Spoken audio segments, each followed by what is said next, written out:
महाराष्ट्र में शुरू हुआ औरंगजेब और संभाजी महाराज पर सियासी घमासान उत्तर प्रदेश तक आ पहुंचा है।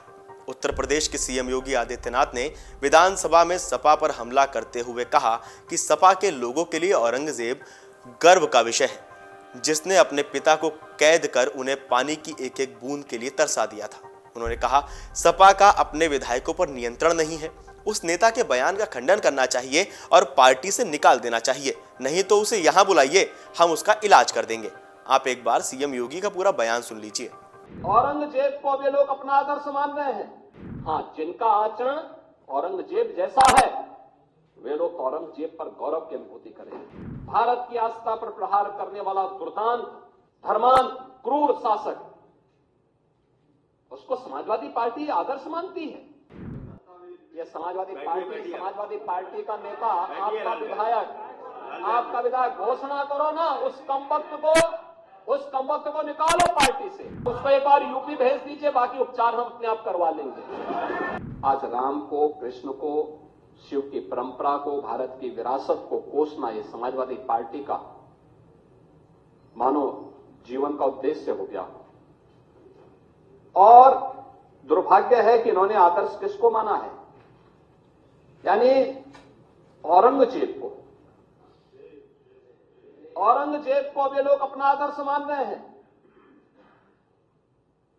औरंगजेब का पिता शाहजहां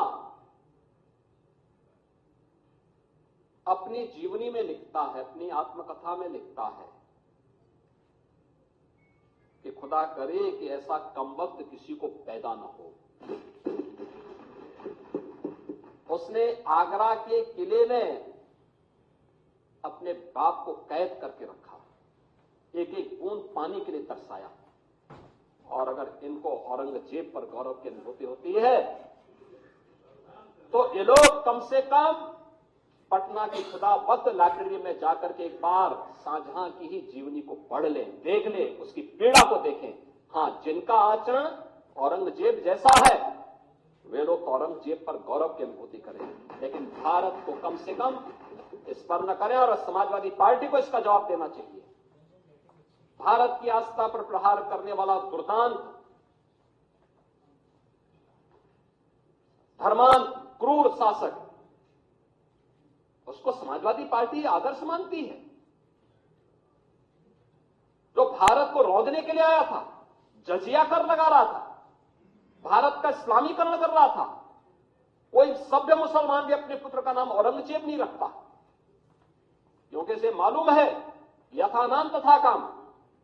अगर ऐसा नाम रखेंगे तो फिर एक एक बूंद पानी के लिए तरसना पड़ेगा। और शाहजहां ने भी अपनी जीवनी में लिखा है, उन्होंने कहा है कि औरंगजेब को कोसते हुए उसने लिखा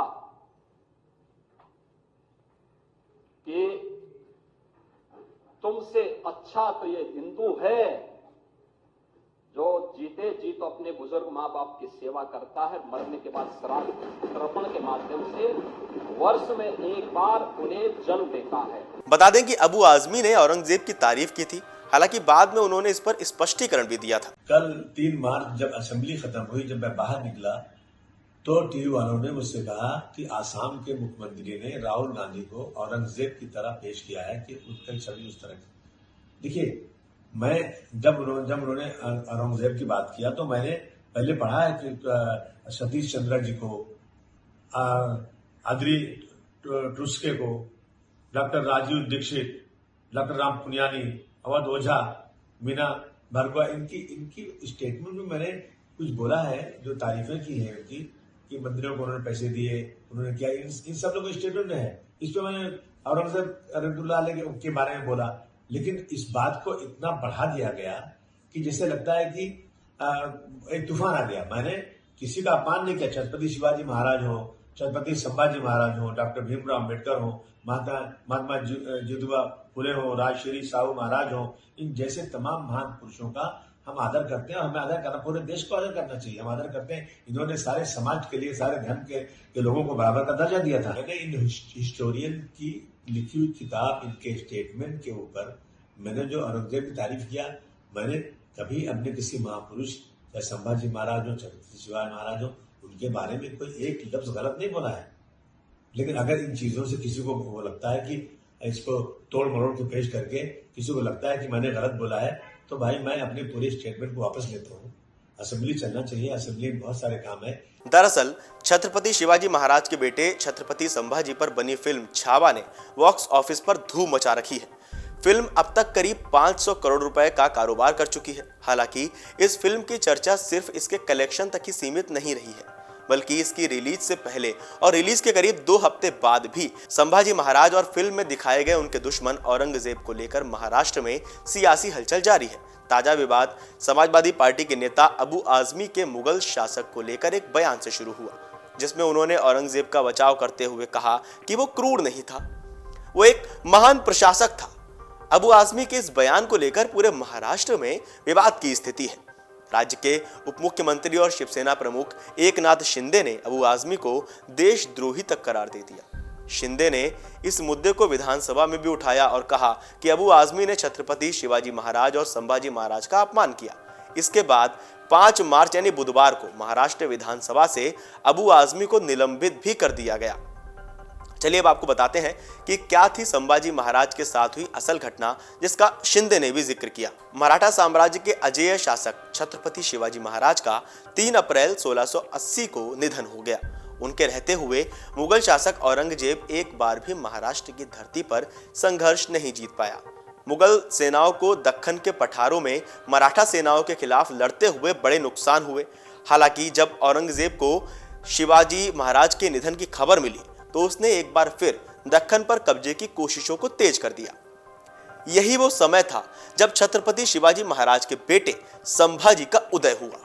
युद्ध कला में निपुण संभाजी महाराज ने पिता की तरह ही मुगलों से जंग जारी रखी। मराठा सेना की गुरिल्ला युद्ध तकनीक की वजह से कई वर्षों तक औरंगजेब की सेना आगे नहीं बढ़ पाई। हालांकि 1689 में संभाजी अपने ही करीबियों की साजिश का शिकार हो गए। दुश्मनों ने उनकी जासूसी शुरू कर दी और उनके खिलाफ साजिशें रची। 1689 में मराठा नेताओं की एक बैठक के लिए जब संभाजी संगमेश्वर पहुंचे तो मुगलों की एक सेना ने उन पर घात लगाकर हमला कर दिया। संभाजी को बहादुरगढ़ ले जाया गया, जहां औरंगजेब ने उन्हें इस्लाम कबूल करने का प्रस्ताव दिया। हालांकि संभाजी नहीं माने। इसके बाद उनके हाथ और गर्दन को लकड़ी के तख्ते में फंसा दिया गया और उन्हें बेड़ियों में रखा जाने लगा। बताया जाता है कि एक मौके पर जब औरंगजेब ने उन्हें नजरें नीची करने को कहा तो संभाजी ने इससे इनकार करते हुए घूरना शुरू कर दिया था। इसके बाद औरंगजेब ने उनकी आंखें निकलवा दी। इतिहासकार डेनिस किंकेट के मुताबिक जब संभाजी ने कई बार इस्लाम मानने के प्रस्ताव से इनकार कर दिया तो औरंगजेब ने उनकी जुबान भी निकलवा ली। इस स्थिति में संभाजी कुछ दिन जिंदा रहे, लेकिन मुगल शासक ने उनकी यातनाएं बढ़ा दी। संभाजी के एक एक कर सभी अंग काटे गए और आखिर में 38 दिन बाद 11 मार्च 1689 को उनका सिर धड़ से जुदा कर उनकी जान ले ली गई।